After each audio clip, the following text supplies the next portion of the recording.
اللہ الرحمن الرحیم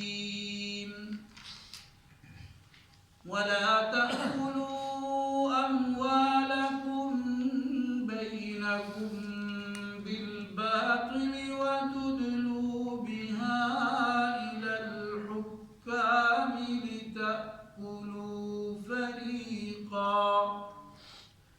لتأكلوا فريقا من أموال الناس بالإثم وأنتم تعلمون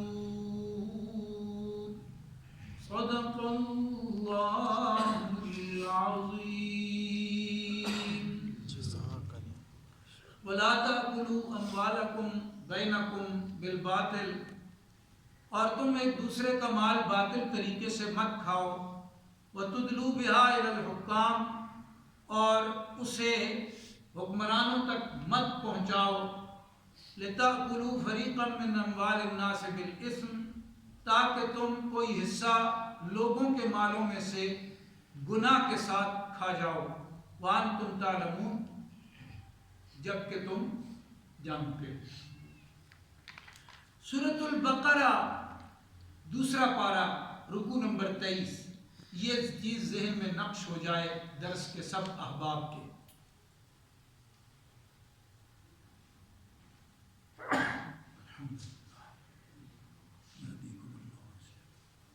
کہ جو فرض روزہ ہے رمضان المبارک کا حکم ہے وہ کہاں ہے قرآن میں؟ سب کو یاد۔ دوسرا پارہ سورۃ البقرہ رکوع نمبر 23۔ سورۃ البقرہ دوسرا پارہ رکوع نمبر 23 اور 23ویں رکوع کی آیتیں ہیں 6۔ اور جس طرح تحویل قبلہ کی صورت ہم نے سمجھی تھی کہ پہلے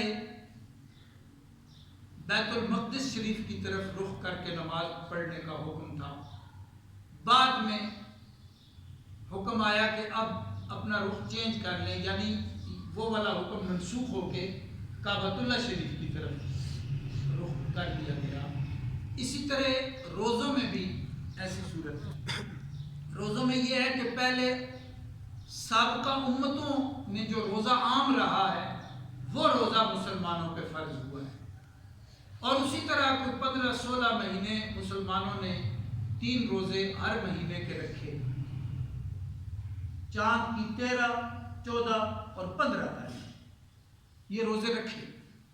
ایام بیز انہیں کہا جاتا ہے، یعنی ان کی رات چاندنی سے روشن ہوگی، ان تینوں کی 13، 14، 15۔ چاند پورا ہوتا ہے تقریباً تو رات میں خوب روشنی ہوتی ہے، اس روشنی کی وجہ سے، رات روشن کی وجہ سے یوم بیز ہو گیا۔ تو ان کے روزے فرض کیے۔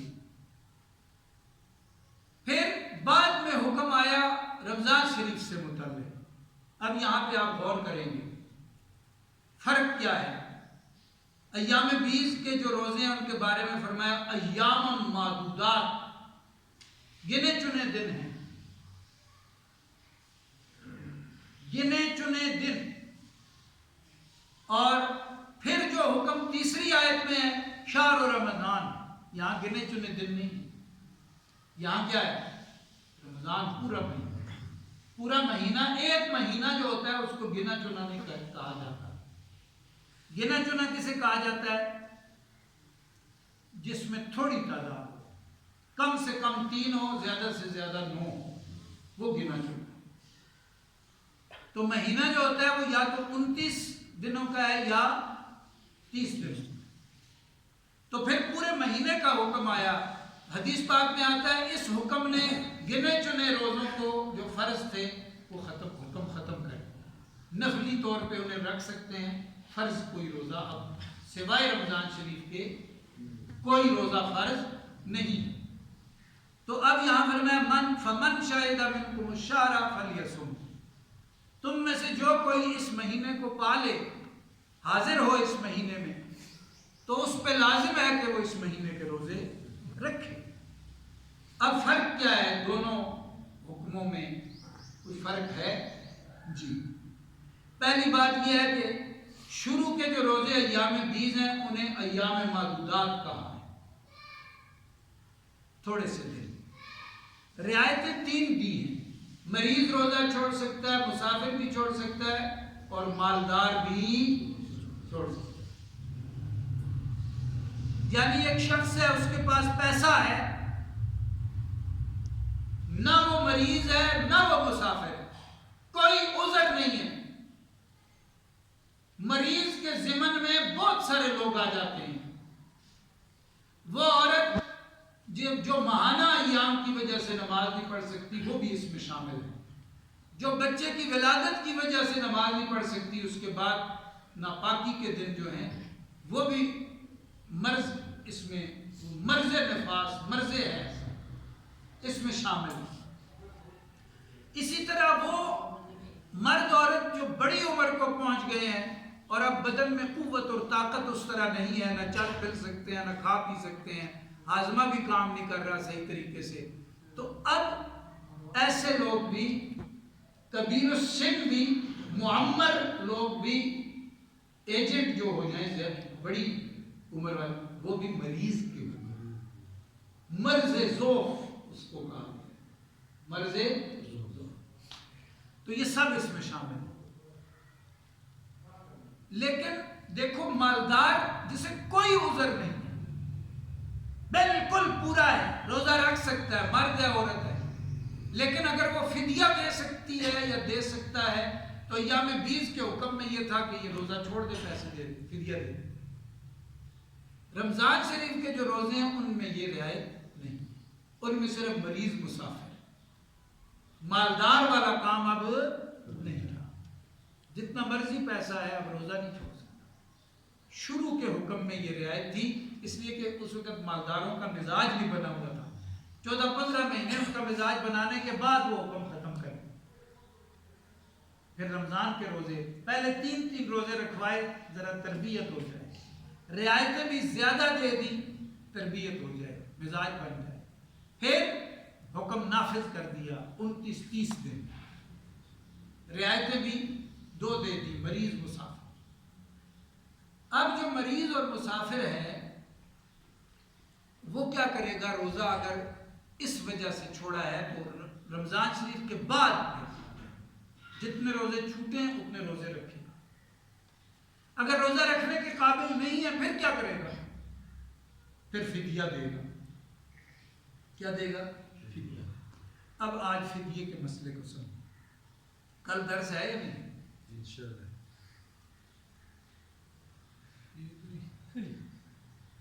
نہیں، ابھی مشورہ کر لیتے ہیں، یہ سارے اصل میں اعتکاف والے ہیں نا، مجھے پھر یہ خیال ہوتا ہے، میں کہتا ہوں یار اعتکاف والوں سے ہی ملاقات ہوتی ہے، پھر کیا پتہ ہی کدھر پکڑائی دیتے ہیں۔ اللہ کرے کہ جڑے مسجد کے ساتھ اور مسجد کو آباد رکھیں، لیکن کہاں پکڑائی دیتے ہیں، انشاءاللہ کہتے ہیں لیکن پکڑائی درس میں آئیں۔ چلیں ابھی مشورہ کر لیں گے، فدیہ کتنا ہے اس کو سمجھ۔ فدیہ شروع کریں گے کشمش سے، دیکھو جو صحیح حکم ہے نا پہلے اس کو بیان کریں گے، پھر اس قابل کوئی نہیں ہے تو نیچے آ جائے، پھر اس قابل نہیں ہے اس سے نیچے آ جائے، پھر اس قابل نہیں اس سے نیچے آ جائے، آخری درجہ بھی بتا دیتے ہیں۔ پہلا درجہ کیا ہے؟ کشمش، تو وہ کتنا فدیہ ہے؟ 35 ایک روزے کا۔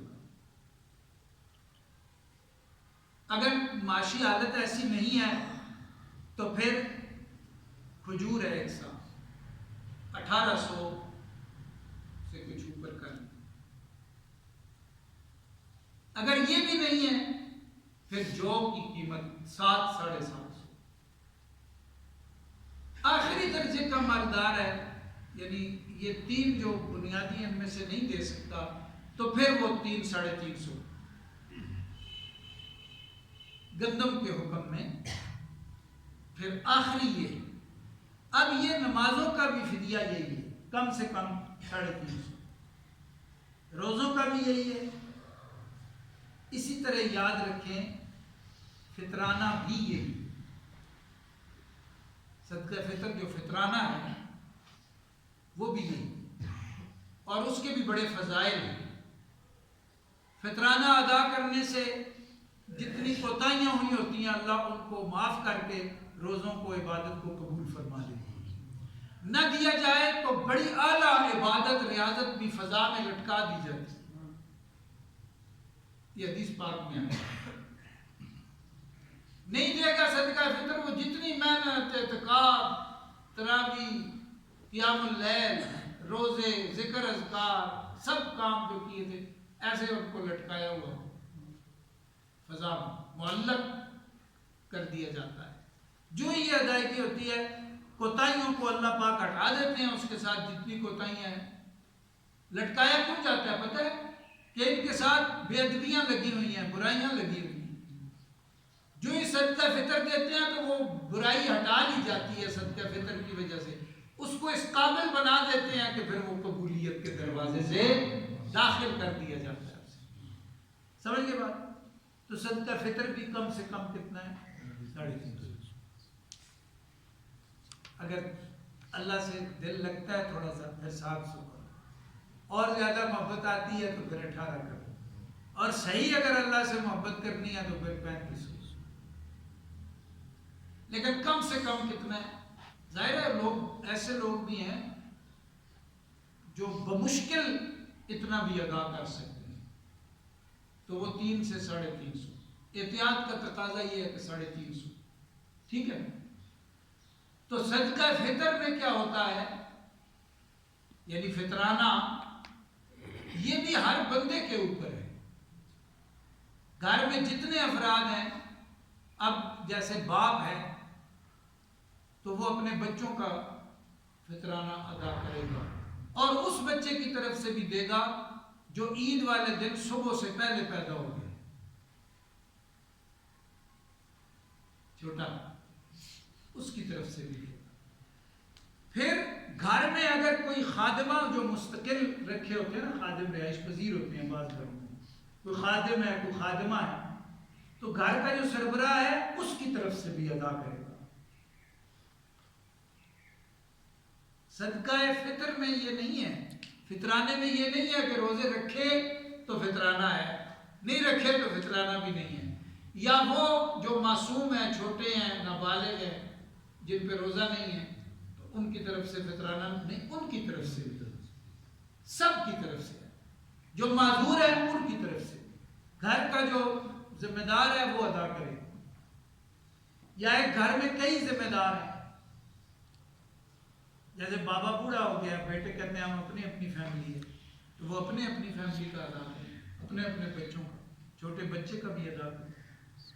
ہاں جو عید والے دن صبح پیدا ہو گیا اس کا نہ دیں، صبح سے پہلے جو پیدا ہو گیا اس کا بھی دیں۔ یہ ہے فطرانہ۔ اب سمجھ لیں، صدقہ فطر،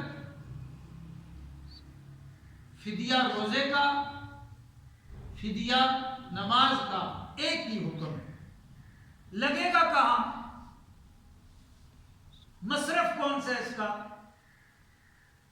مصرف وہی ہے جو زکوٰۃ کا ہے۔ جہاں زکوٰۃ دی جا سکتی ہے وہیں پر فطرانہ اور فدیہ دیا جا سکتا ہے۔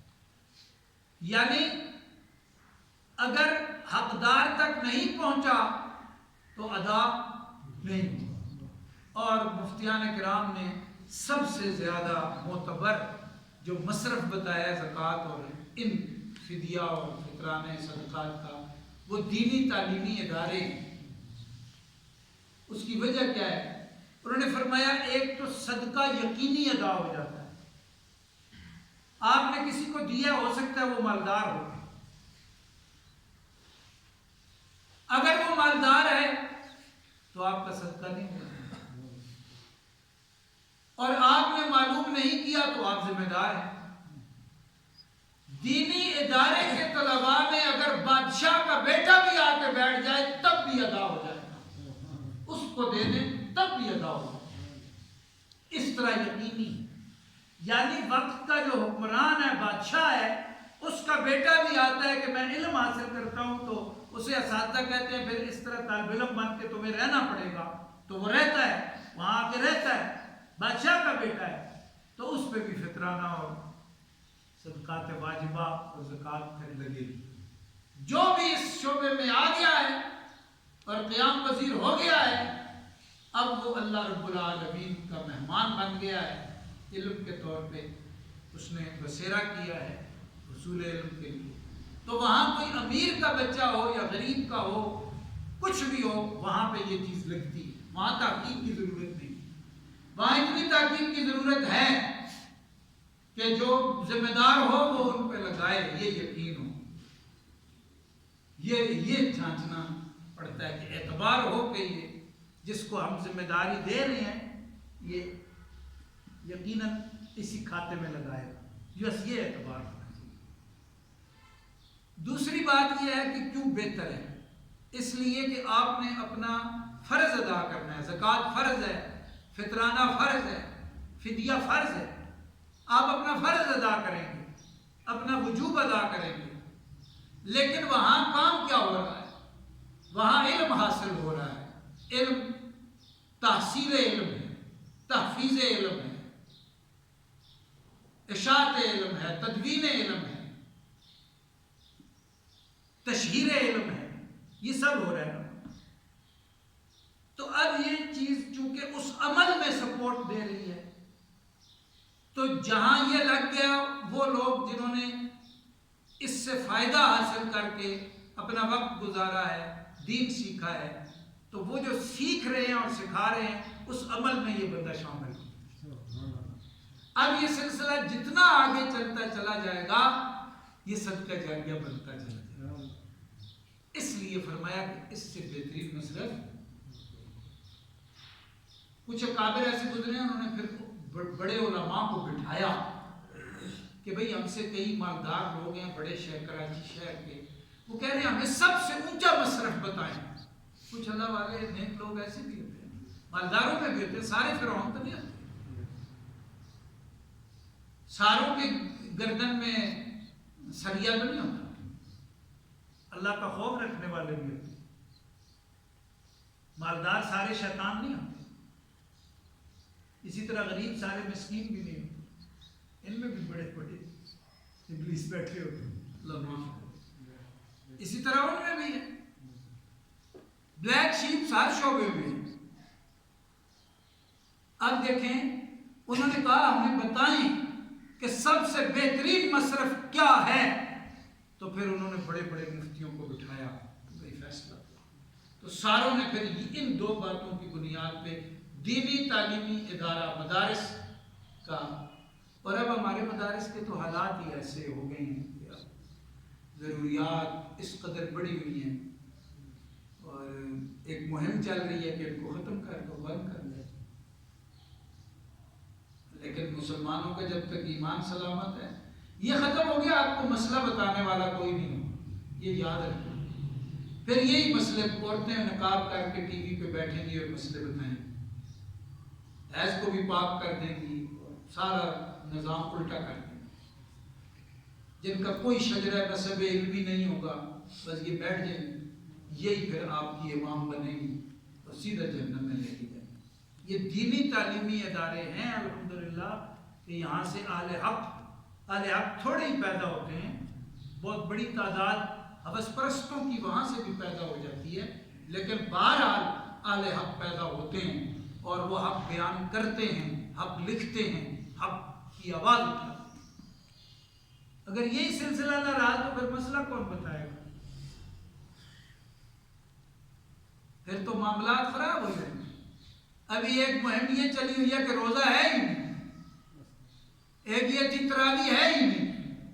کہہ رہے ہیں ایام معدودات 3 روزے رکھ لو بس کافی ہے. 30 روزے کیوں رکھیں؟ اور انہی آیات میں سے مسئلہ نکال کے بتا رہے ہیں. یرید اللہ بکم الیسر، اللہ نے آسانی کی ہے. ایام معدودات اور شہر، تو آسانی شہر میں ہے یا معدودات میں؟ کہتے ہیں معدودات میں. تو اللہ کہتے ہیں اللہ آسانی چاہتا ہے، لہذا مہینے کے روزے نہ رکھو، ایام 20 کے رکھو.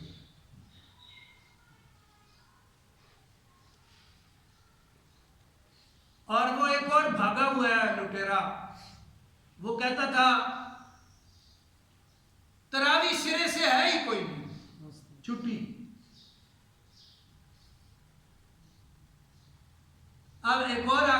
کا ایک دمچی نکلی ہے اس کی، اور اس نے کہا ہے بس 3 ہی روزے رکھو مہینے، تراویح اس نے چھڑا دی، روزے اس نے چھڑا دیے، بس اللہ اللہ خیر صلی اللہ۔